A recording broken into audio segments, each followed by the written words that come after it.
Hi, I'm Marshall Curry, and I am thrilled to be able to be here today to talk with the filmmakers behind Softie, just an amazing, amazing film. And I want to bring them up and get the conversation started. So, director Sam Soko and producer Toni Kamau. Really thrilled to be able to get to talk with you guys about your film. It is the story of a really bare knuckles political election and a charismatic lead character. It's dramatic, it's important, it's shocking and outrageous and serious, but it's also funny and sweet and intimate and humane. I wish I could have seen it on a big screen before the pandemic hit, but I had to watch it on my computer, and I was watching it with headphones. And afterward, my wife was just said, like, "What were you watching?" Because the whole time you were just emoting so much. I was laughing and I was groaning and I was, just making sense. And she's like, "You don't usually watch documentaries like that." So it really touched me. You guys made an amazing, amazing film. Maybe you could start at the beginning and tell me, well, for the audience, why don't you set up what the film is about, and then tell me a little bit about how you all got involved in it. Yeah, thanks so much, Marshall. And I think I'll just say this is like incredible to have, talking to you and speaking to you in this conversation because so much of the film and that just brought us with the film came from the inspiration we got from your film Street Fight. So thanks so much for having this conversation with us. The I think the genesis of Softie is in many ways we wanted to make an activist manual Hmm. because of the space and the many challenges that we face in our country. Like it came from a genuine place of love, and we were like, what can we do to make a difference? And in this case was like, we could make a 5-minute video, put it on YouTube, and all's good because we'll share it and inspire people and that kind of thing. So what happened was that's how we met Boniface, and that's how we started filming him. You wanted to make an activist film, and then you met him, or you met him and you thought, "Oh my gosh, I need to make a film about him." We wanted to make a 5-minute video, Yeah. and then because he was like the biggest kind of most outspoken Mm, notorious flamboyant activist in Kenya at the time. And so when we approached him, it was like, yeah, cool, you could film you could film us doing stuff. And so one protest became another protest, became another protest. And in due course, you kind of start seeing when you film him when he's going home after a protest, you see how he's interacting with his family, and you see how he's interacting with his wife and kids, and you're like, okay, this person is has a whole different side of life, and a lot of narratives and stories that we see never actually show that part of life. And yeah. so it kind of evolved into a film that not only speaks about the sacrifice that activists make, but also kind of presents itself as a mirror for us as citizens, which is kind of what we wanted with the manual. It's kind of like a mirror for us as citizens to be like, these are the consequence of the decisions we make. Yeah.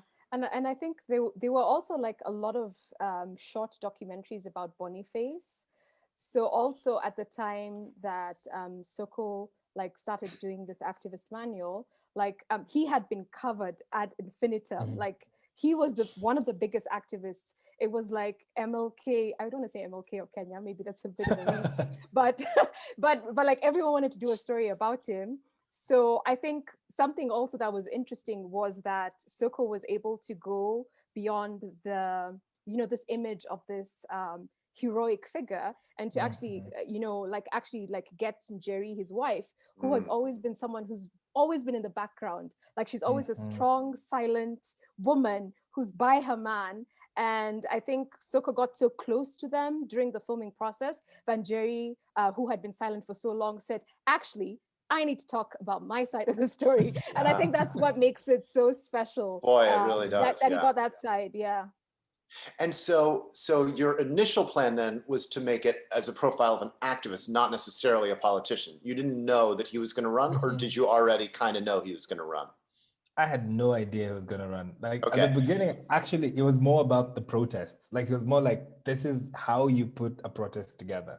And just to set it up for people who are watching that haven't seen the film yet, he's an activist. He's a photographer, of intrepid photographer of atrocities that shines lights on things that are happening.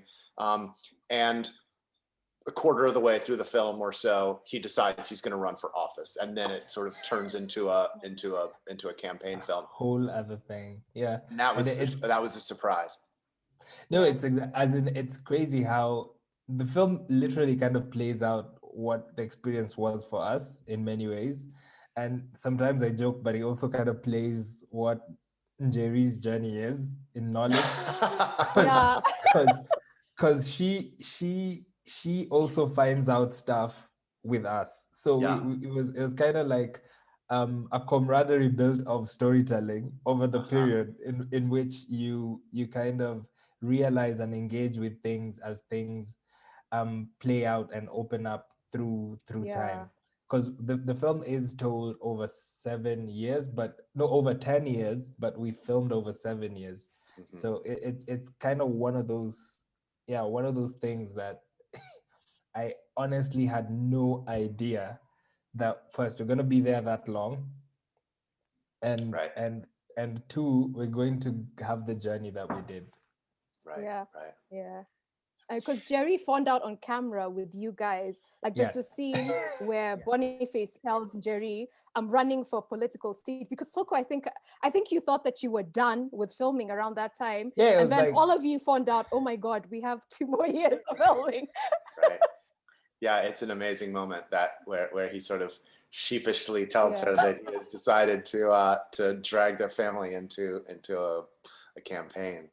And so what about access? You have amazing access both to his meetings and the dynamics where he's this very charismatic character, but he's a little bit undisciplined, and his staff is trying to rein him in and take away his phones. And he's got this amazing team that is trying to focus his charisma on the task at hand of winning an election.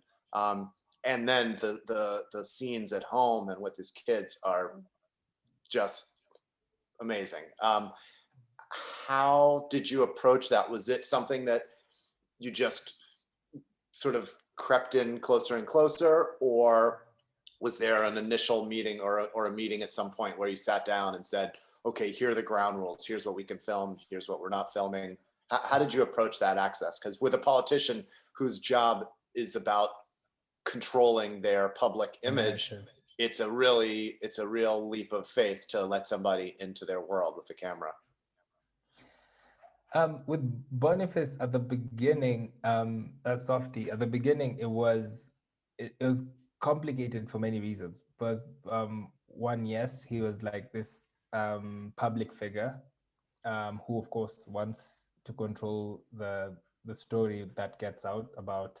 And again, at that time, we didn't think we're going to be there for that long. So we never felt we needed that much. But then he's also a photojournalist. So they're like the worst people to film, because the whole time they're kind of looking like, why are you filming from that side? Oh, that's so funny. Yeah.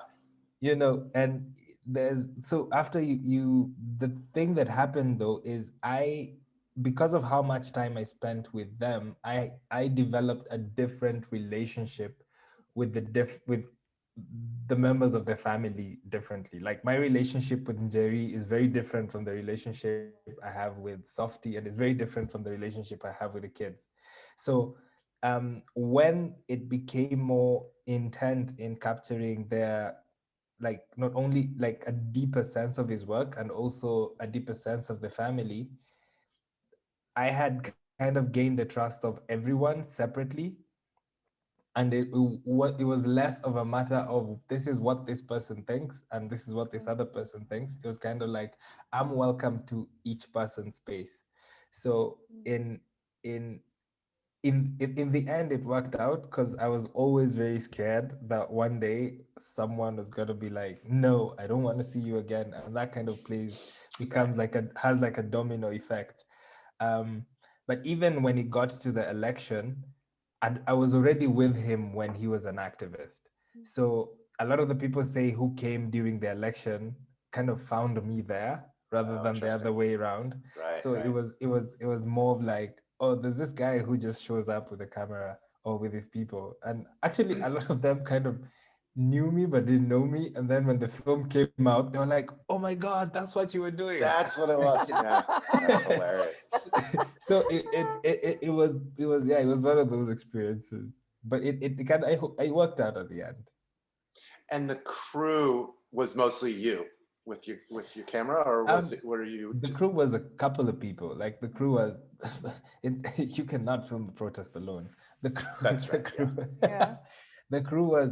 We filmed with many people over the years. Of course, people kind of come in and out, but I'd say mostly around 5 people in total over 7 years.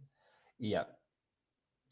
And tell me about the collaboration between you two. Have you known each other for a long time? Have you worked together on other projects? Toni, now it's a long time. It's a long time now. It's a long time. We've fought. We've become friends again. Yeah. So actually, yeah. So actually, funny story is, we have a really good mutual friend called Peter Muremi, who has another film called I Am Samuel, that Soko worked on as an editor, and we met. So I met Soko through Pete. So this was, I think, 2-3 years ago. Was it 2017 when Soko was editing? Because Soko is an amazing editor. Yeah. Was it 2017? It was 2016. An amazing editor. So that 2016. Yeah. So that's how we met. When was good? Yeah, good pitch. Yeah, good pitch. And then Soko said, oh, I'm working, because I was asking Soko, what else are you working on? Because he was helping us edit a feature. And then he was like, oh, there's this little protest film. It's an activist thing. And then I was like, oh, that's cool.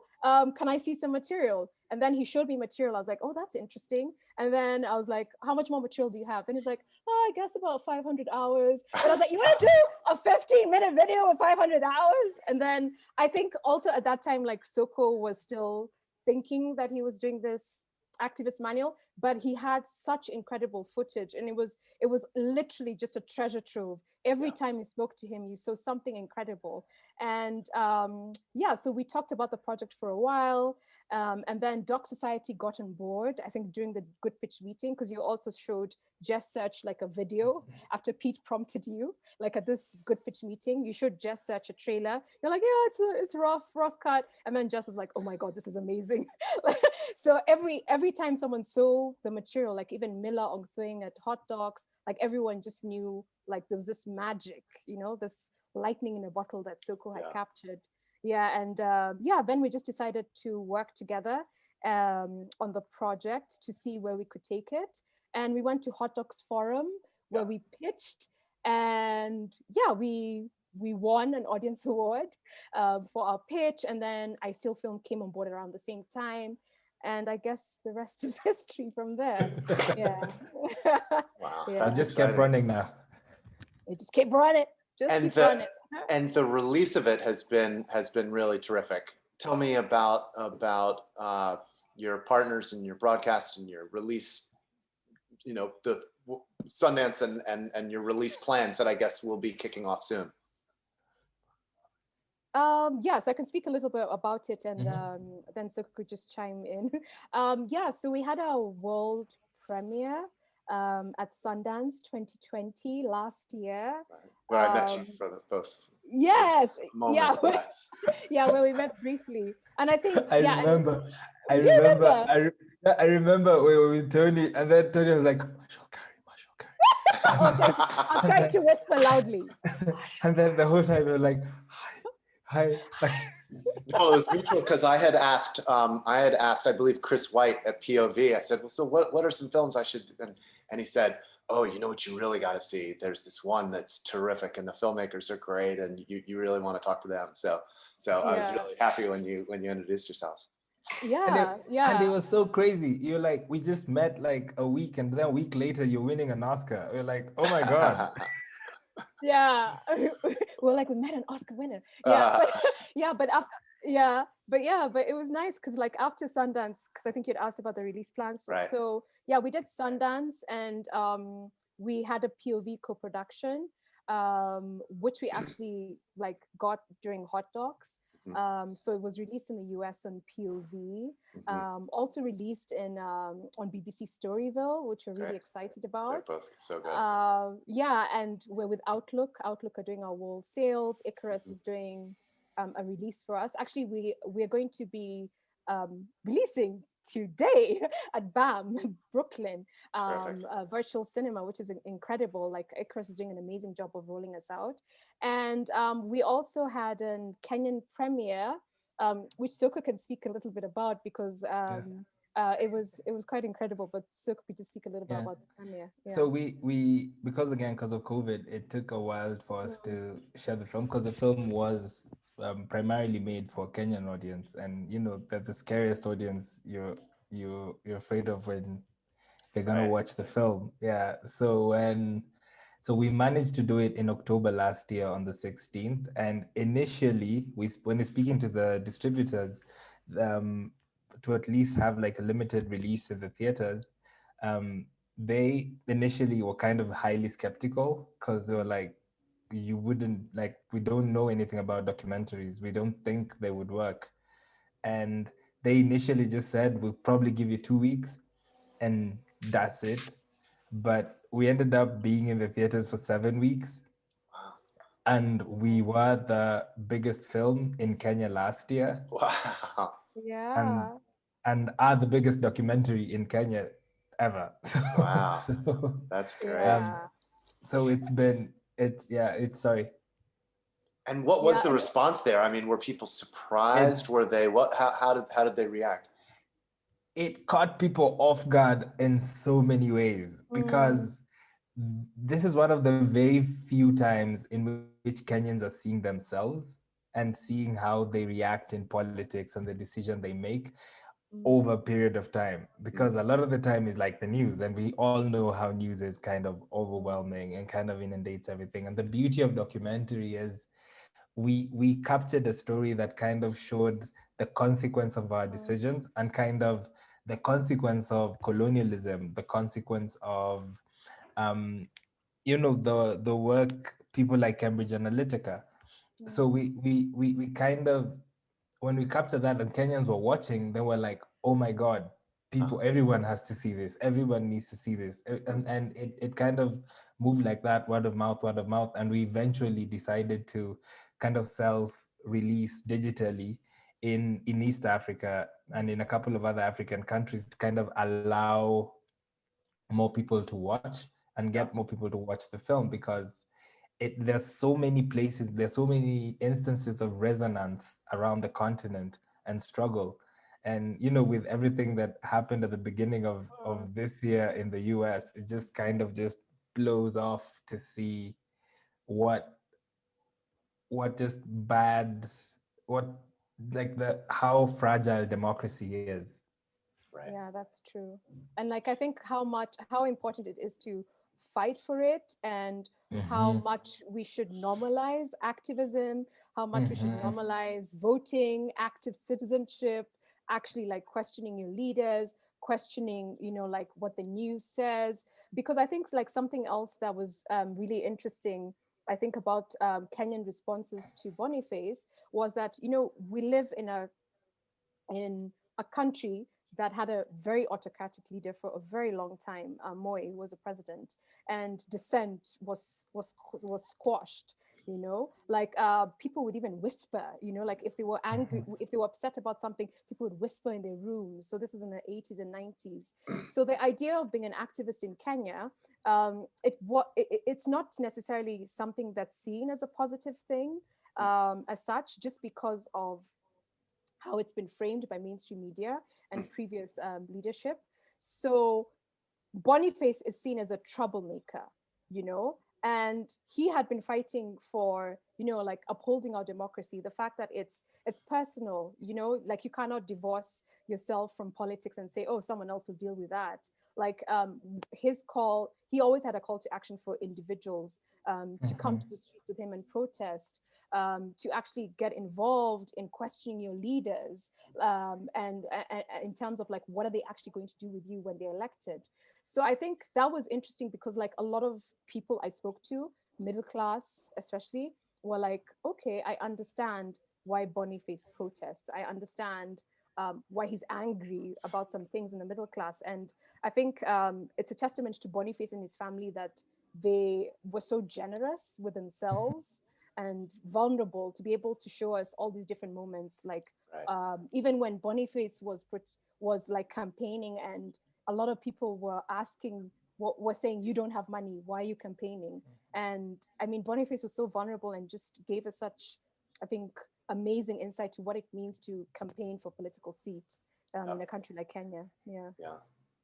Yeah. I mean, you can sense the people's sort of lack of hope that the government will ever do anything once they get elected. So this is your one chance to get something, and you're just trying to get a little quick payout, and that's all, because of course the government won't do anything once they're in power. And that's a challenge, I imagine, for him, and one that I think a lot of politicians in America and in Europe and other places have to deal with. I mean, there are a lot of people who empower corrupt government by just choosing not to exercise the political power that they have in their ballot. But and it's so incredible how, because I always struggled at the beginning to try to figure out where the story was going. And I remember watching Street Fight. I think I've honestly watched it over 15 times. That's more than I've watched it. Oops, I spoke too soon. He's probably underestimating. I think so. Because it's so, because it was always this struggle, because a lot of the time when you're telling stories, you're hoping for this kind of ending or kind of feeling, especially when you're looking at the people you're following. Because in this case, for me, the success was seeing how Cory Booker managed to get people to talk and to engage in a space where they never saw the point. And that's the same thing Boniface was going through. It kind of feels like a futile fight. And you get a lot of people being like, you're crazy, like just move on. And you're up against the impossible, like with Sharp James. So it's kind of like, so I got a lot of strength and solace in like it really doesn't matter whether he wins or loses, that the film has to be beyond that. It has to speak to a lot more about that. And I'm very curious what you thought of like especially the campaign. Did you feel like you were back in it again? It was surprising how much overlap. So I have to tell you that also after I watched it, I forwarded it to Cory and to a number of people on his campaign that I still am in touch with, because I thought that there was so much overlap with what they had gone through in that. You know, again, you have this charismatic candidate, you've got a staff that's trying to manage him and make him, you know, stay on message and do the things that a candidate needs to do. And, you know, with Cory, he didn't have a family, but everybody who works in politics knows that tension between being a good parent, a good spouse, a good partner, a good friend, a healthy, well-balanced human, and changing the world through politics. It is all consuming and incredibly taxing. And you captured that tension so well, and so just sort of delicately and beautifully. So I'm curious. I haven't heard back from Corey, so I don't know whether he's seen it. But I really think it's the kind of thing that will will really move him when he does. Yeah, and seeing the challenge of taking on a candidate that has all the power and has the money and has the favors that they can spread around, and politics are it's tough, and it requires people to be willing to get into fights that they might not win, and to have mud thrown at them, and to risk things, whether it's career or or life, as in the case of your story. And that willingness of people to do that is really I don't know, inspiring. And it's very easy to cut deals with powerful people. And we've seen it over the last 4 years. We've just seen a total collapse of standards in our country as people have cut deals with somebody, with the whole philosophy that they in 2014 or 2015 would have said was outrageous, and they just compromise until they're part of the problem. And but that's another story. I can feel my blood pressure starting to sorry about that. It is, but it's such an important conversation to have, because it's I think one thing we've experienced in the last year is the incredible synergies that exist in our experiences around the world, that sometimes more often than not take for granted, in kind of like, because we live with politicians whose mere existence is cutting those deals, and not necessarily standing on any values or any thought or like any track record or anything. It's kind of like, I'm from this tribe, or I know this guy, or that sort of thing. And in thinking the American case, it's the same but different. It's lobbying is mainstream. Lobbying is a mainstream way to get money into politics. Basically, you've just corporatized it, I think, to set it.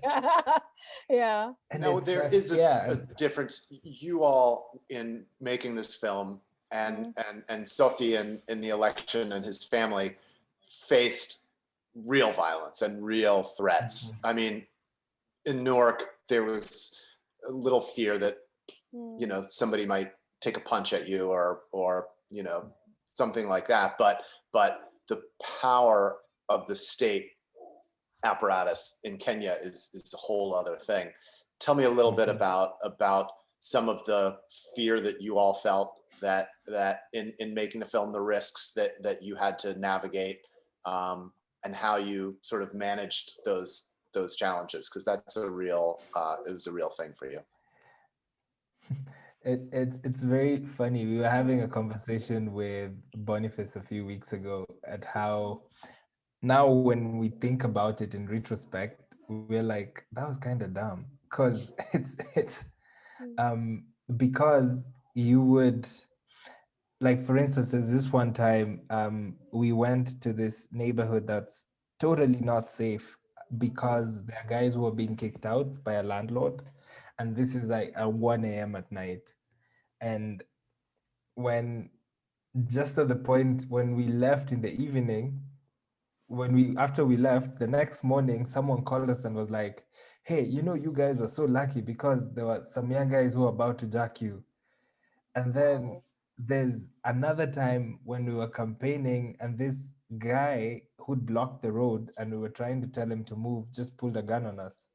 And then there are many instances and spaces. One of the protests, it didn't end up in the film, where kids were protesting against the grabbing of their school land, where the police tear gassed the classrooms. And these are like kids, how old? Between 8 to 12 years old, 8 to 12 years old. The police tear gassed their classrooms, and you have young kids crying and leaving. In that instance, one of the crew guys we had got hit really bad, in their head, like they were bleeding. And it the reason, a big reason I think that kind of pushed us to keep pushing and making this film and keep going and keep going. And of course, notwithstanding the day that Boniface was shot, Mm, it you you kind of realize that perhaps sharing these stories is the least you can do mm, in trying to just express that this is our truth, even if it's for a moment archiving our piece of history and being like, this is what we went through, this is what we saw. It may not affect your decision making, it may not do anything, but at least if someone else comes here 10, 15, 30 years from now, they would be able to witness this mm, period of our lives. And even with that, such like something simple like that, we had to keep going. And we mm. had to find, there's something Tony likes saying, which is whether anybody liked it or not, this film was going to be made, because it is a record of our history. It is a record of our existence. And that's something that's really important for us. Yeah, yeah. I think, I mean, something also, just to segue from what Soko was saying, just to give some context, like a lot of post-colonial states in Africa have a history of erasure, because that's the legacy that the United Kingdom, when they colonized us, the British Empire, like they erased a lot of the records in terms of like the atrocities um, that they did against Kenyans, in terms of prison camps and things like that. And a lot of successive governments that took over also took this policy of erasure. Like, let's not think about our history. Let's keep on moving forward. Let's develop, because we were trying to catch up with the West. And things like human rights were luxuries and things like that. So like our generation right now of filmmakers, and previous generations as well, um, have like a huge duty to be record keepers for our society, because there's a lot of stuff missing in our history books. If you even think about like the Mau Mau, the fight for independence, there's so many things missing from the history books, from the 80s, the 90s, when people were fighting for multi-party democracy. A lot of things were erased, and only the things that were were good to put in were put in. So like I mean, it's quite urgent and important for us as filmmakers, as independent filmmakers, to be record keepers. And that's why like we all felt this collective sense of responsibility, that we we weren't just making a film. It was more than that. Right. Yeah. Yeah, I know it sounds like we're canonizing ourselves and things like that, but it did No, feel like it was more than that within that context. Yeah. it Yeah. really comes through, and I think it's Mhm. correct. What is the independent film scene like in Kenya? Is it like how did how, how did it develop? Where is the money coming from? What's distribution like? Hmm. It's young. Yeah. It's very young. It's like we are part, like there are people before us who made films, but they're like sparsely spaced out. It'll be like one film 5 years, that kind of thing. Mm-hmm. But in the present day, there is like a kind of a new wave of filmmakers who are finding, Mm, not only with their own small cameras and in their own spaces, but also through support of several funders around the world, from, like we mentioned, Doc Society, from Hot Docs, especially and I'm speaking from the documentary space. Locally, we have DocuBox, which is like an East African documentary fund that is like the only fund that funds documentary in East Africa. So there's it's not a lot, but it's allowing us to have a lot more films from where we come from, where there was none. Yeah. Like we um the year before, the year before, there was a film that came out called The Letter, that is Mm. the Kenyan selection in the international competition for the Oscars this year. And there's another film called New Moon that won one of the biggest prizes for film in the continent at the Durban Film Festival the year before that. And we are the first Kenyan directed and produced film at Sundance. So it's like, it's clearly like there is a growth, and there is Yeah.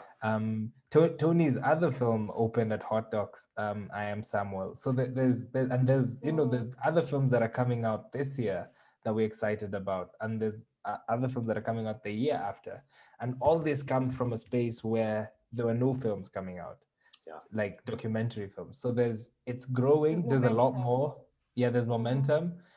We do need a lot of support from in terms of money, um because we kind of are rolling with a bare bone operation, but Mm. you could see what we're doing with it. Hmm. But at the same time, also in terms of knowledge and expertise and collaboration, because Softie couldn't have been where it is without the level of collaboration that we've had from Mm. I all our steal. collaborators, from iSteel, from POV. It's been an incredible journey because of how much love we have received and shared as well. Like, there's so much learning that we've had over the last couple of years that culminate into this. Yeah, and I think it's and just to add a little bit, like I think also what's been happening, like I would say, um, I would say like previous generations, because there wasn't that much access to funding, films were sporadic, and then people weren't as open about their process. But I think like right now what's happened, like we're building film communities around, like for example, this organization DocuBox, which is East Africa's only independent film fund.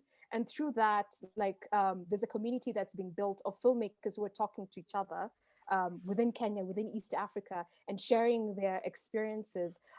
Like we had a Q&A with Wanuri, who's an amazing Kenyan filmmaker who had a film at Cannes, and she's been very generous with sharing her journey. So I think that's contributed to this momentum that we're Yeah. feeling, I think, in East Africa and Kenya. That like what we want to do is like every year or every other year, we want to film at a major film competition, and we want to have these films in Kenyan and African theaters, Mm. Yeah. hopefully.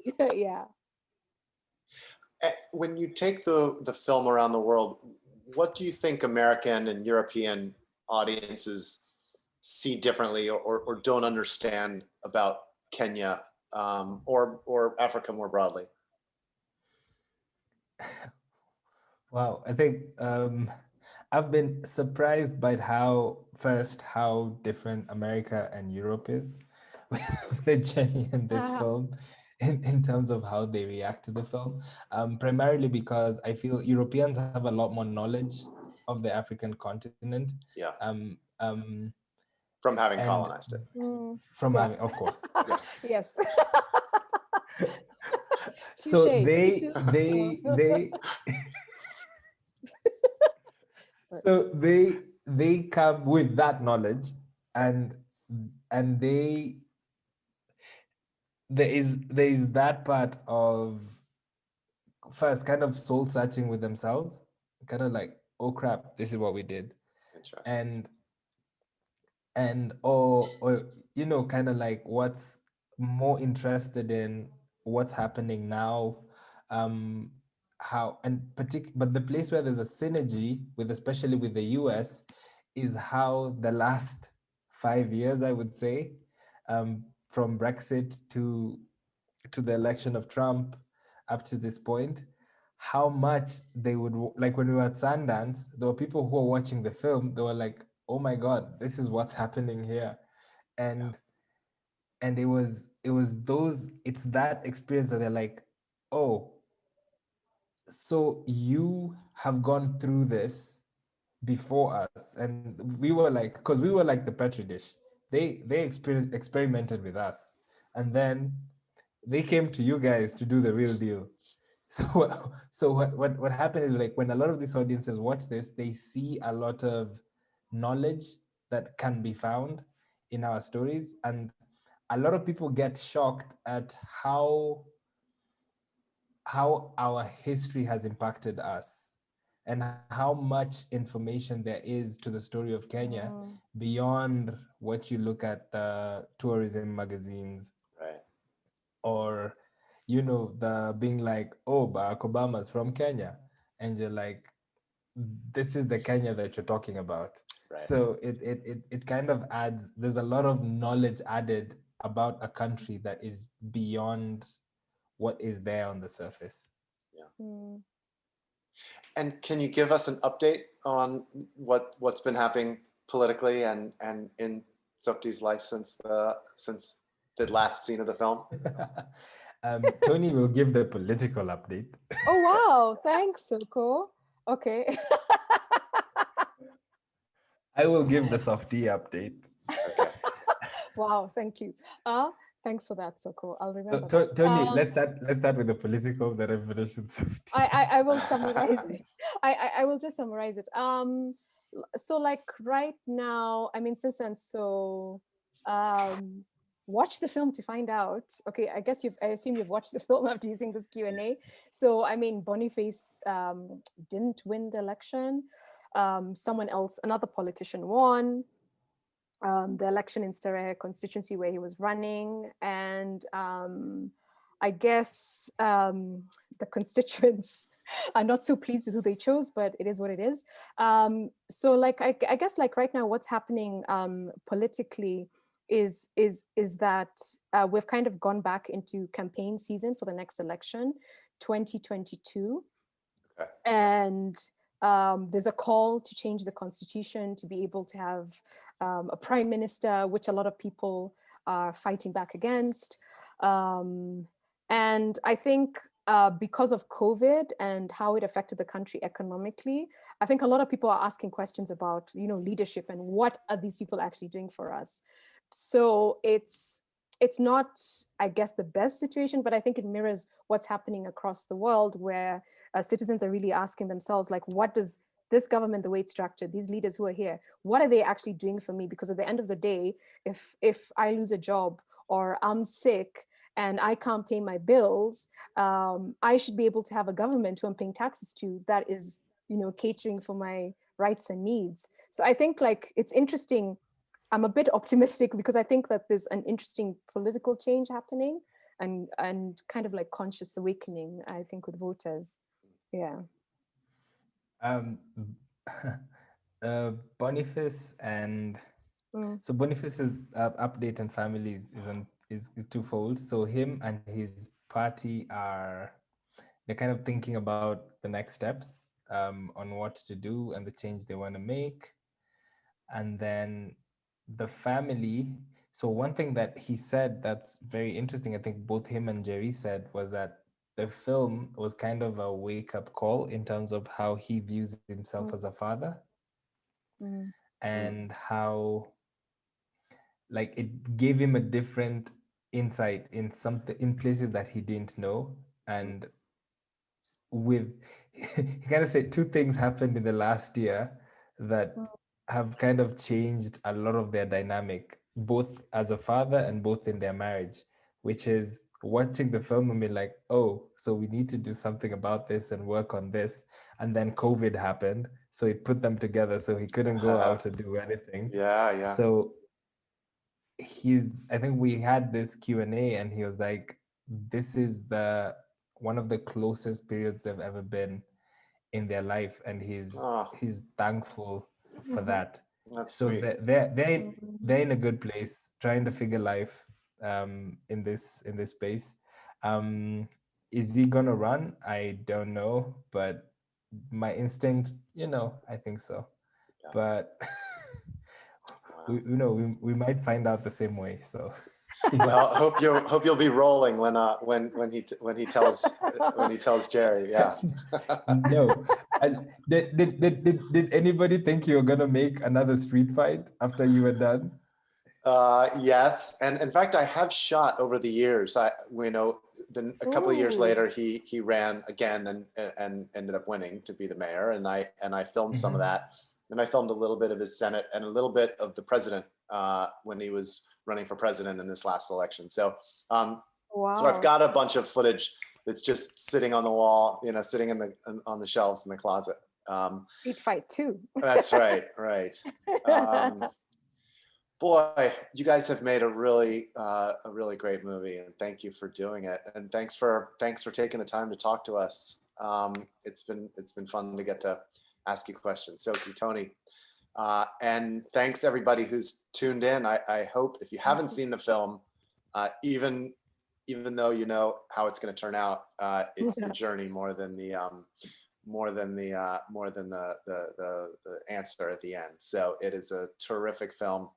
I hope everybody will get to see it, and we'll share the information about it with each other, because I know with documentary films like what we make, we don't have $100 million of advertising budgets, and we count on word of mouth and social media to get the word out. So so I hope people will do that. Thank you again for talking with me and for making this amazing film. Thank you so much. Thank you for doing this. Thank you. Thank you. So this is so much fun. Yeah, this is awesome. Thank you. Take care.